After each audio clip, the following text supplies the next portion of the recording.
Hi and welcome to the Felt Hub. I'm Sandy. I have been needle felting and teaching since 2013 and I have a great tutorial lined up for you today. So what we're going to be making are these gorgeous penny buns, penny style buns anyway. I'm going to just quickly tell you what you need and how long it's going to take, and some other ideas that you might want to take from this. But the key thing about this is today the whole piece is being made around a wooden barbecue skewer. One of the best needle felting tools. Absolutely love this tool, and the entire piece has been made around that, so you get a really good shape, really nice smooth finish. I will be later on in the video be showing you some slightly different styles. And this one here, actually, if you're really short of time, let's say you're making them for craft fairs or gifts, that's actually a wool dryer ball cut in half and then with the carded wool batting put on top, or any wool that you've got really, but the carded wool does leave a nice smooth finish. So if you're really short on time, you can just make the base and then just pop on a top. But this entire piece is made around the wooden barbecue skewer, and again, slightly smaller version. We'll also be using a reverse felting needle, which is absolutely wonderful. It's such a great tool. I didn't really make use of it for the first few years, but once I started using it, it was fantastic. And I will also, in another video, be showing you how to do this fly agaric. I hope I've got that pronunciation correct. And this is just, you know, it's something that everyone recognises. And this is just made using a cookie cutter. So you can never kind of get the shape wrong. If you're not confident enough to do it freehand, which is really easy by the way, then you can use a cookie cutter, and it's two pieces together, and I'll do a separate video for that for you and pop that in the links. And then if you want to try something a little bit more challenging with the barbecue skewer, this is parsley hair. This guy is really popular with my customers and the Felt Hub group on Facebook. Such a gorgeous character, and again, no wires, and look how firm and leggy he is. Again, entire piece apart from the ears made around this wooden barbecue skewer. He's an absolute delight and one of my favourite projects. So what do you need? Not a lot. You will need a coarse felting needle. I use a 38 star, a 36 is good as well, but whatever you've got, and a fine needle for the top finishing. So I'll just show you. Often people say, what needles have I got? And you don't actually know what you've got in your box. So here's a good rule of thumb. If it's quite firm and doesn't move a lot when you press it against your finger, that'll be a coarser needle. If it moves, it's got some wag to it, then that will be a finer needle. That's the best rule of thumb I can give you for that. And I will be using my Hessian mat with a topper on. Always put a topper on any mat that you're using. And the great thing about this as well is you can use up any white wool tops that you've got if you haven't got any carded wool, because you don't need to use carded wool for this because of the process, how we're going to make it won't matter. So a colour of your choice for the top of the mushroom, and if you've got some carded wool, that would be absolutely brilliant, but it's not necessary. You can make the entire piece just out of wool top or carded wool, but most people, if you've not started especially, have something like this lying around. And this is a coarse Jacob wool top, which is just felt beautifully. So we will get into that. And just quickly, this is all about getting a really nice, perfect, smooth finish. It's not difficult, but it will take you about an hour if you've had some needle felting experience.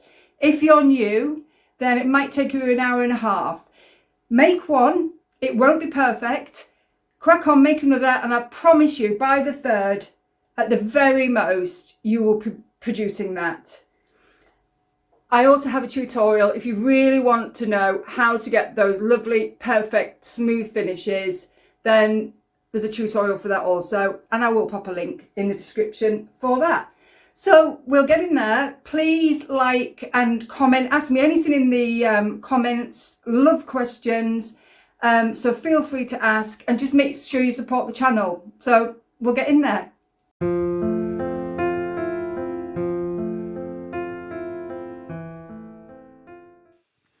In front of you, you should have your felting mat with a nice topper to protect that, and also 2 needles, a 38 and a 40 I'm using. I'll talk about those more. And of course, our barbecue skewer, which is what we are going to create our mushroom around. Now, we're starting off with the wool tops that I have here. Any wool will do. I'm using wool tops. Wool tops usually come in long lengths around the thickness of your wrist, so we're going to split that into 3 because we don't want to add too much bulk at once.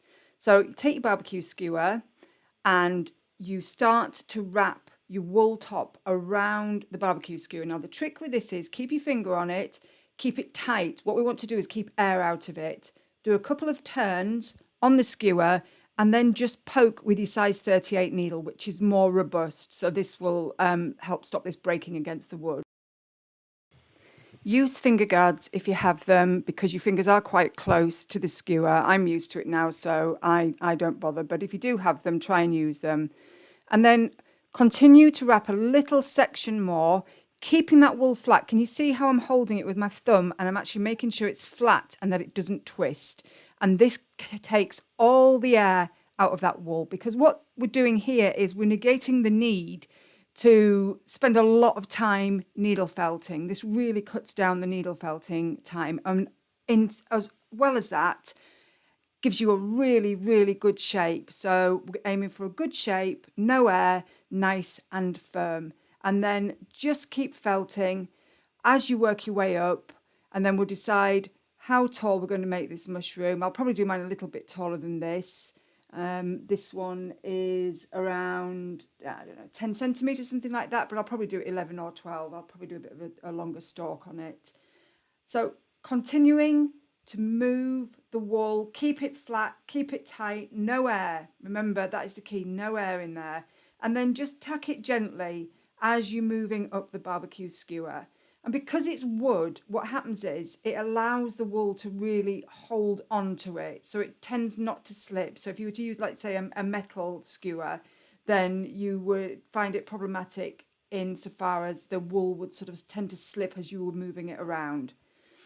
And the beauty of this particular mushroom is that we're going to do it all as one single piece. And the great thing about this project is also that you can use any wool, whether it be carded wool or wool top. And lots of people tend to have a lot of wool tops hanging around. So that's why I'm just using it for this particular project. The other thing with wool tops is that you can really, because it's long lengths that are straight and they're really long lengths, you can really pull on it so that you can pull that tight. If you're using carded wool, you just have to be a bit more careful. If you pulled pulled your hand far away from it, like I just did there, then that wool will tear off. Doesn't matter, you can just carry on from where it came away. But with a wool top, you can really pull and get those nice and tight. And also, when we've finished doing this, we're actually going to be covering the base and top with carded wool. So any needle marks that are visible that you wouldn't maybe normally get with a carded wool, you're not going to see anyway, because it's going to be covered. So grab whatever you've got spare. The whole project should take around an hour to finish, from start to finish. I'm just speeding up sections of this tutorial. Now, if you're new to needle felting, I would make sure you have a good practice before you do this, or make 2, probably 3 of them, and you will find the difference between the first and third will be huge. You'll decide which is going to be the top and which is going to be the base as you're wrapping it. So as you can see here where my right hand is, that is going to be the base. I've started to actually flatten that there with my needle. I'm using a 38. You could use a 36 as well for this particular part of the project, as long as it's a good, strong, robust needle. The 40 needle that we'll be using later on is a much finer needle, and we'll use that for the top layers. And now, as you can see, I'm continuing up and we're building up the stalk, keeping that base flat because it will actually stand on its own, which is quite important if you haven't got a secure base to add it to, or you don't want to. You may want it as part of a display. It could be in a bowl, or stood on a table, wherever you decide you want to have it. This gives you the option to stand it or stick it on a base. So I'm now working at the top of the mushroom, which is where the cap is going to be. And it's important, don't flatten that top area. Keep that nice and round, because you've got this sort of bun shape at the top and you don't want to lose that. You flatten the base, but you keep the top round. And you continue. And can you see, again, as I'm continuing, I'm pulling that wool tight. I'm making sure there's no air, and I'm just building up the shape. And as you can see now, where my thumb is, there's actually a line starting to form. And this is going to become wider and wider as you continue to felt. And you can see now, immediately, that shape starting to develop. And keep felting, just pushing into that wool, just so it all tacks nicely together. And now we're really starting to accentuate where the stalk finishes and the cap actually starts. I think my top tip really for this project is to take your time. You know, it will take time to create this lovely shape, and it's really important that you do that, because you want that overall finish to be as perfect as it can be. Now at this point in the project, you're actually starting to use your needle at a diagonal angle, because instead of pushing into that wool now, you're starting to use it as a shaping tool, and using it as a diagonal angle, as you can see here. I'm moving around the top of that cap and just keeping that shape nice. If I was just to go in straight in one place, it would all end up flat and misshapen. So using your needle diagonally, keep turning it, using your needle, you'll get that really nice shape. And don't worry at this stage if you're noticing any lumps and bumps. We'll get rid of all of those. And do remember again that we're going to be covering it with a knife. If you want to learn more about needle felting wool and felting needles, I have a really brilliant ultimate blog guide. I will pop the links in the description for you, so you can just pop over to the blog. It's really popular and it's absolutely packed to the rafters with free tutorials, patterns, guides, tips, tricks, downloads, everything you need from a nervous beginner to a confident sort of intermediate needle felter. And I highly recommend you go over there, especially if you've just started needle felting. There's so much on there for you. But wool is probably one of the most confusing things when it comes to getting started needle felting. So hopefully I'll take some of the pain out of that learning process. And there's a really basic guide, and then there's a more advanced guide, so you can choose. And the same with needles. As you can see with this project, all I need is 2 needles, 38 star or a 36 and a 40 triangle. If you don't know what you've got, then just, if that needle bends when you press it gently against your finger, that's a finer needle. If there's quite a lot of resistance, then that's a more robust needle. Another tip I have is to remember that your hands are probably the best tools that you will ever have when it comes to needle felting. So it's super important that you really use those to help with creating the shape. The wool's still pretty malleable at this stage. Even though it's firmly felted, we can squish it and move it and shape it with our fingers. We can flatten underneath the base. So I'm continuing now. I'm really starting to see that shape take form, and it's nice and firm, but it's still springy. So it springs back to shape, but is still quite firm. And I'm really pleased with how that shape's coming on. Really building up, continue to build up that sort of bun shape cap that we want, because it's just such the penny bun that I am sort of working this around is such a lovely shape, and it's sort of big at the top and big at the bottom, so it's a really sort of meaty mushroom. So we need to make sure that we build it up and keep using that needle diagonally. Can you see now how I'm really using that needle at a diagonal angle? And at this point you can change to your finer needle, if you want to stop firming up the mushroom and start really focusing on the shape. Don't forget, don't let that top get flat. I'm just adding a little bit extra here. I seem to have lost a bit of shape there, so I'm just wrapping a bit around. It's really easy to rectify problems as long as you're aware of them. Don't sort of just carry on gung-ho. Keep working it, keep turning it. Have a look at it, have a look at that shape, make sure it's even. It's a nice, even, symmetrical shape, and that's the most important part. It's not a particularly hard project, but it does take time and patience. And I think, you know, to make this from scratch in 1 hour is pretty good. It might take you 1 hour 15, 1 hour 30 if you're a complete beginner. But, you know, look at what you end up with. It's such a beautifully finished piece, and it is perfect when it's done. Now I'm at a point where I'm almost ready to take this off the skewer, but I'm just going to keep building up this stalk. I want it a bit more chunky. You know, you can do it to whatever your preference is. It really doesn't matter. But what you need is stability at that base and symmetry. This one is slightly longer than the one you can see on the table. So feel free to use your sort of artistic license, but keep that base nice and flat. And we're just getting, as I said, we're just getting ready to take this off the skewer, and then we're going to go on to using our carded wool to really create a nice, perfect finish to that top layer. And this is where you'll be using your 40 needle, your fine or your fine needle, whatever you've got, to actually make sure that those needle marks are as minimal as possible.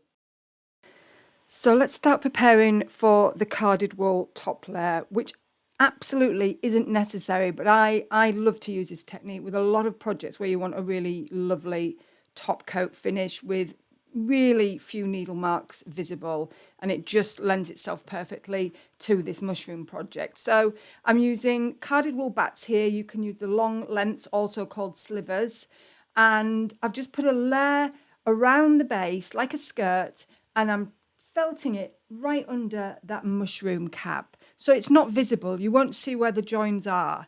And that's the trick with this. It's wrap it round. We're going to try and do as little felting as possible around the actual stalk. And we're going to try and do as much of the felting to put it in place at the base of the stalk where it's not going to be visible. We are going to felt the rest of it, but very lightly. But what you need to do is wrap it around like a skirt, pull it flat, get rid of any air, keep felting, use a diagonal angle. You should be using your 40 triangle or your fine needle. If you have one, you can still do it with a standard 38 or a coarser needle. And just keep gathering up that wool around the base, removing it where there's any extra. Get it flat on that base, because remember, we want it to stand up. So if you've got any lumps and bumps, then that's going to prevent it from standing and giving it stability. And then just work diagonally up the stalk itself, just to neaten any of those areas that are slightly raised because they've got some air in them.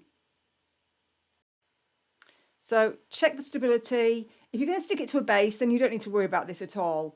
And we're going to prepare for the next section for the embellishments. Now I have here some mushrooms that I have already made, just to give you an idea of the different types of embellishment you can add. You can keep it really simple. With this one I've put a layer of yarn underneath just to add the white. With this one I've gone for a much more organic, sort of natural look, and left some patches bare. And then I've added some drama with the roots, just using wool yarn. And then this gorgeous one, make sure you keep those raised, those little marks on the top, because that's much more realistic. I've added some silk waist for a trim and a little skirt, and I've made the top separately out of a biscuit cutter, so you can get a really nice perfect shape. So this is where we're going to add a really nice carded colourful layer to the cap of the mushroom. I'm going for this sort of rusty orange foxy colour. And I'm starting by just wrapping a layer of carded wool, quite a thin layer, so you will see some of the white coming through, around the sides of the cap. And I'm felting this on. Remember, this is going to be covered by another layer, so don't worry too much about over felting, and make sure that you felt it underneath the cap, right at the base, so that that's where most of the felting work is done, where it's not visible. As you can see, I'm going round and underneath the edges here, just to make sure that it's nice and firmly attached before we add our second piece. And just spread it out a little bit, put it in the opposite direction, lay it across the top of the cap, and take off any excess. Just because it's carded wool, it pulls away really easily. And do the same with that. Take your needle, you're using your fine needle here, and just be a little bit more gentle with this one, you know, when you're felting it on, because this is where we want to reduce any needle marks. Continue to do that, get all that air out until it's nice and flat and firmly finished. This is the best bit. This is where the fruits of your labours are, you know, are going to. So keep going with that. And what you can do is, as I showed you in the little section with the other decorated mushrooms that I'd made, you can leave some areas white if you want to give it that more organic look, or you can completely cover it.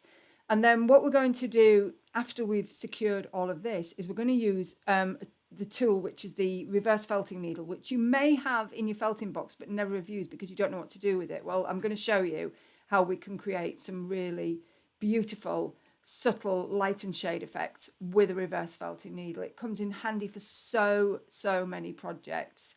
But before we do that, I'm just going to add some details to the stalk, and I've gone with a bit more of a subdued colour there, a bit more earthy. This is a sort of mottled brown, and I'm just barely felting it on. It just wants to hold on to that stalk, because what you don't want to do is, if you over felt it, you're going to create lines, and you don't want that. You want a wisps, a barely there sort of look. That less is more. And I'm going to use a combination of the mottled brown and the orange that we used for the top as well. So you've got a nice difference between the colours there. We're now ready for the reverse felting needle. And as you can see on these other mushrooms, the difference of light and shade that you've got there gives it a really natural effect. And I love this tool. And I didn't use it for quite a long time when I first started needle felting back in 2013. But once I did start using it, I use it for so many things. And what this does is this is pulling that white layer underneath this cap back through. So it's pulling the wool out instead of pushing it in. And it's a really great way of getting a really nice, subtle effect to your projects when you just want something that is just a touch. And then trim with your scissors just close to the cap, but be careful not to cut into what you've already felted, and just leave them slightly proud. You can move them around with your fingers and keep them as they are, or you can lightly felt them down a bit further if you feel the need. Also avoid overworking the area, so keep that needle moving around. And I'm only doing a patch on this mushroom cap. I don't want the entire piece doing, because it will lose the look, and so we keep it in a specific area. And then I'm going to create, it's not a frill, but I'm going to create details coming out from underneath the mushroom that you'll be able to see when it's stood up by doing exactly the same thing. So I'm really, very quickly going around and pulling that white wool out, and I'm using a reverse 40. I have a reverse 36, but I tend to use reverse 40 for more subtle effects. The reverse 36 needle is quite a beast, and it really grabs hold of that wool, and your felt tends to go flying out of your hand. But this 40 reverse needle is perfect for this job. Great for softening your needle felted animals as well. You can create nice soft tops on their heads or their ears. And I'm going to take off the loose wisps around here, and I'm going to keep them slightly longer because I want these more visible. There, you can see that's such a lovely finish, and it just adds a really nice detail, and it gives, as I said, a much more natural, organic look and feel. Really beautiful. Definitely recommend that you get a reverse felting needle. Get the 40 if you're only going to get the one. So there you have it, finished. Make sure you ask any questions in the comments, and thanks so much for watching.